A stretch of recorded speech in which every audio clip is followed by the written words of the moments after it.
mengatur dan menyusun keuangan finansial di tengah pandemi corona. Terlebih dahulu kita menyusun list pos yang dibagi untuk mengatur keuangan kita. Karena dalam pandemi corona ini ada beberapa perubahan yang akan terjadi dalam planning finansial karena gaya hidup yang berbeda dari berikut pembagian posnya. Pertama, pos kebutuhan hidup dengan alokasi gaji 70%.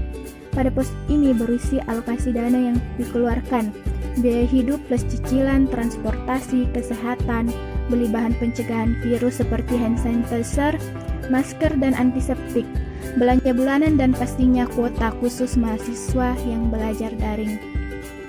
Kedua, pos menabung atau saving dengan alokasi gaji 30%. Dalam pos kedua berisi alokasi dana yang dikeluarkan untuk dana darurat, menabung pembelian besar, dan investasi. Ada beberapa sumber daya yang bisa dimanfaatkan untuk menyiapkan dana darurat. Pertama, maksimalkan dari penghasilan bulanan. Tingkatkan persentase atau porsi dari pendapatan untuk mengisi dana darurat. Manfaatkan THR bila perusahaan tempat Anda bekerja masih membagi THR.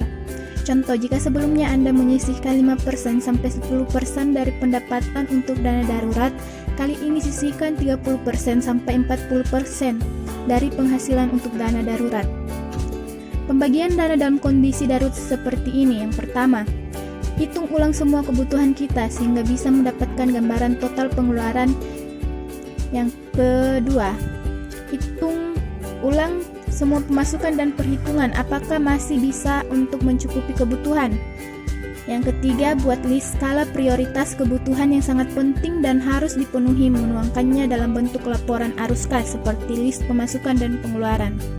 Yang keempat, bila pengeluaran dirasa sudah tidak seimbang dengan pemasukan, maka buat list aset ataupun barang yang bisa dilepas.